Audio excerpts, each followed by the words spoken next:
पुणे पोलिसांच्या असंवेदनशीलतेचा आणखी एक प्रकार समोर आलाय। पिंपरी चिंचवड मधली 15 वर्षांची एक मुलगी पोलिसांच्या अकार्यक्षमतेमुळे मृत्यूशी झुंज देतेय। यशवंतराव चव्हाण हॉस्पिटलच्या आयसीयू मध्ये मृत्यूशी झुंज देत असलेली ही 15 वर्षांची तरुणी। पोलिसांनी तिच्या तक्रारीची वेळीच दखल घेतली असती तर कदाचित तिची ही अवस्था झाली नसती।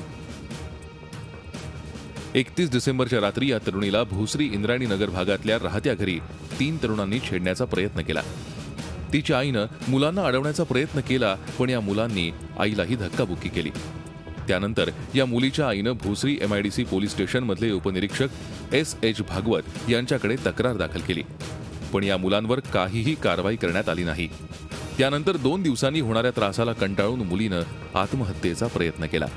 लांडवाडीला गेले, लांडवाडीला भागवत मॅडमनं कंप्लेंट घेतली नाही, नुसतं मजाक करायला लागली। अशी कंप्लेंट द्या तुम्ही, तशी कंप्लेंट द्या तुम्ही, जा उद्याच्याला मी मुलांना घेऊन येते। मी म्हणलं नाही मॅडम, त्यांना घेऊनच या तुम्ही। नाही म्हणले मी घेऊन येते, तुम्ही आता घरी जावा, 9 वर्षाचं काय आम्ही कारवाई करत। या प्रकरणाची माहिती मिळताच सेना नेत्या नीलम गोऱ्हे यांनी यशवंतराव चव्हाण रुग्णालयात जात मुलीची भेट घेतली।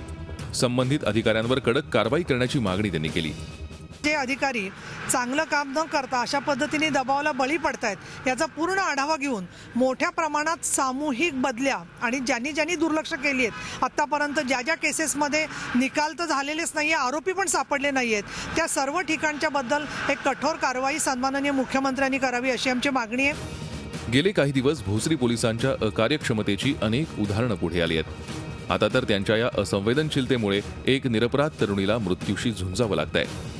अजूनही पोलीस या प्रकरणावर काहीही बोलायला तयार नाहीत। सर्वसामान्य नागरिकांच्या सुरक्षिततेची मोठी जबाबदारी पुणे पोलिसांवर असताना पुणे पोलीस मात्र असंवेदनशीलता दाखवताना दिसतायत। एकीकडे वाढती गुन्हेगारी रोखण्यात पोलिसांना अपयश येतंय, तर दुसरीकडे नागरिकांच्या तक्रारींचे निवारण करण्यातही पोलीस अपयशी ठरतायत। त्याचमुळे सर्वसामान्यांचा पोलिसांवरचा असलेला विश्वास दिवसेंदिवस कमी होत चाललेला आहे आणि ही बाब खरंच चिंताजनक अशीच म्हणावी लागेल। कैलासपुरी, झी मीडिया, पिंपरी चिंचवड। झी 24 तास रहा एक पाऊल पुढे।